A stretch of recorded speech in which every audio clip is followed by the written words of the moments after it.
Halo everyone, kembali lagi sama aku. Perkenalkan, nama aku Intan Agiliana dengan NPM 20110604335 dari Fakultas Tarbiyah dan Keguruan Prodi Pendidikan Biologi. Jadi pada video kali ini aku mau sedikit ngejelasin tentang materi etika lingkungan yang diajukan untuk memenuhi tugas mata kuliah pendidikan lingkungan yang diampu oleh Ibu Aryani Dwi Kusumawardhani MPD. Pada umumnya, manusia bergantung pada keadaan lingkungan di sekitarnya seperti sumber daya alam. Karena sumber daya alam dapat menunjang kehidupan sehari-hari. Sumber daya alam yang utama bagi manusia itu adalah tanah, air, dan juga udara. Tanah merupakan tempat manusia bertinggal dan juga melakukan berbagai kegiatan. Sedangkan air sangat diperlukan oleh manusia sebagai komponen terbesar di tubuh manusia. Lalu, untuk menjaga keseimbangan, air sangat dibutuhkan dengan jumlah yang cukup banyak. Serta, selain itu, udara merupakan oksigen yang alami bagi pernafasan manusia. Lingkungan yang sehat akan terwujud apabila manusia dan lingkungannya dapat terkondisi dengan baik. Hello everyone, kembali lagi sama aku. Perkenalkan, nama aku Intan Agiliana dengan NPM 20110604335. Aku dari Fakultas Tarbiyah dan Keguruan Prodi Pendidikan Biologi. Jadi pada video kali ini aku mau sedikit ngejelasin tentang materi etika lingkungan yang diajukan untuk memenuhi tugas mata kuliah pendidikan lingkungan yang diampu oleh Ibu Aryani Dwi Kusumawardhani MPD. Pada umumnya, manusia bergantung pada keadaan lingkungan di sekitarnya, seperti sumber daya alam. Karena sumber daya alam dapat menunjang kehidupan sehari-hari. Sumber daya alam yang utama bagi manusia yaitu adalah tanah, air, dan juga udara. Tanah merupakan tempat di mana manusia tinggal dan juga melakukan aktivitas dan kegiatan. Air sangat diperlukan oleh manusia karena air merupakan komponen utama dari tubuh manusia. Untuk menjaga keseimbangan, air sangat dibutuhkan dengan jumlah yang cukup banyak dan memiliki kualitas yang baik. Selain itu, udara merupakan sumber oksigen yang alami bagi pernafasan manusia. Lingkungan yang sehat akan terwujud apabila manusia dan lingkungannya dalam kondisi yang baik. Etika lingkungan berasal dari dua kata, yaitu etika dan lingkungan. Etika berasal dari bahasa Yunani, yaitu ethos, yang artinya adalah adat istiadat atau kebiasaan. Sedangkan lingkungan adalah segala sesuatu yang ada di sekitar manusia yang mempengaruhi kelangsungan hidup, kesejahteraan manusia, dan juga makhluk hidup lainnya, baik secara langsung maupun tidak langsung. Jadi, etika lingkungan merupakan kebijaksanaan moral manusia dalam bergaul dengan lingkungannya. Etika lingkungan diperlukan agar setiap kegiatan yang menyangkut lingkungan dipertimbangkan secara cermat sehingga keseimbangan lingkungan tetap terjaga. Dalam etika ekologi lingkungan dibagi menjadi dua, yaitu etika ekologi dangkal dan juga etika ekologi dalam. Dalam etika ekologi dangkal adalah pendekatan terhadap lingkungan yang menekankan bahwa lingkungan sebagai sarana untuk kepentingan manusia yang bersifat antroposentrisme. Sedangkan etika ekologi dalam yaitu adalah pendekatan terhadap lingkungan yang melihat pentingnya memahami lingkungan sebagai keseluruhan kehidupan yang saling menopang, sehingga semua unsur mempunyai arti dan makna yang sama.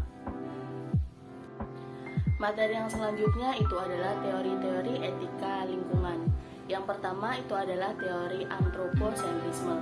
Teori lingkungan ini memandang manusia sebagai pusat dari sistem semesta. Manusia dan kepentingannya dianggap yang paling menentukan dalam tatanan ekosistem dan dalam kebijakan yang diambil dalam kaitannya dengan alam, baik secara langsung maupun secara tidak langsung. Yang kedua itu adalah teori biosentrisme. Yang kedua adalah teori biosentrisme. Teori ini adalah teori yang memandang setiap kehidupan dan makhluk hidup mempunyai nilai dan berharga pada dirinya sendiri. Tidak hanya manusia yang mempunyai nilai, namun alam juga mempunyai nilai pada dirinya sendiri, lepas dari kepentingan manusia. Lalu teori yang ketiga adalah teori ekosentrisme. Teori ini secara ekologis memandang biotik dan abiotik lainnya saling terkait satu sama lain. Etika diperluas untuk mencakup komunitas ekologis seluruhnya, baik yang hidup maupun tidak. Kewajiban dan tanggung jawab moral tidak hanya dibatasi pada makhluk hidup saja. Selanjutnya, teori yang keempat adalah teori zoosentrisme, yaitu etika yang menekankan perjuangan hak-hak binatang. Karenanya, etika ini juga disebut sebagai etika pembebasan binatang. Binatang mempunyai hak dan menikmati kesenangannya, karena mereka dapat merasa senang dan harus dicegah dari penderitaan. Hak asasi makhluk hidup. Bukan hanya manusia saja yang memiliki hak asasi, tetapi tumbuhan dan binatang juga memiliki hak asasi. Makhluk hidup membutuhkan ekosistem atau habitat untuk hidup dan berkembang. Makhluk hidup seperti binatang dan tumbuhan juga mempunyai hak meskipun mereka tidak bisa bertindak yang berdasarkan kewajiban. Prinsip-prinsip dalam etika lingkungan. Yang pertama itu ada prinsip hormat terhadap alam. Artinya kita sebagai makhluk sosial harus menjaga, merawat, dan melindungi serta melestarikan alam seluruh isinya, serta tidak diperbolehkan merusak alam tanpa alasan yang dapat dibenarkan secara moral. Lalu yang kedua itu ada prinsip tanggung jawab. Prinsip yang kedua adalah prinsip tanggung jawab. Sesungguhnya alam adalah milik kita bersama, maka dari itu kita harus memiliki rasa tanggung jawab terhadap lingkungan. Prinsip yang ketiga adalah solidaritas dan kosmis. Prinsip ini mendorong manusia untuk menyelamatkan lingkungan, untuk menyelamatkan semua kehidupan di alam, karena alam dan semua kehidupan di dalamnya memiliki nilai yang sama dengan kehidupan manusia. Lalu untuk prinsip yang keempat yaitu adalah prinsip kasih sayang dan kepedulian. Prinsip ini didasarkan pada pertimbangan kepentingan pribadi, tetapi semata-mata demi kepentingan bersama. Dengan demikian, peduli terhadap alam, maka manusia menjadi semakin matang dengan identitas yang kuat. Lalu, prinsip yang kelima adalah prinsip no harm. Terdapat kewajiban, sikap solider dan kepedulian, paling tidak dengan tidak melakukannya tindakan yang merugikan dan mengancam ekosistem makhluk hidup lainnya di alam semesta ini. Jadi kewajiban kita dan tanggung jawab moral dapat dinyatakan dengan merawat, melindungi, menjaga, dan melestarikan alam. Untuk prinsip yang keenam yaitu adalah hidup sederhana dan selaras dengan alam.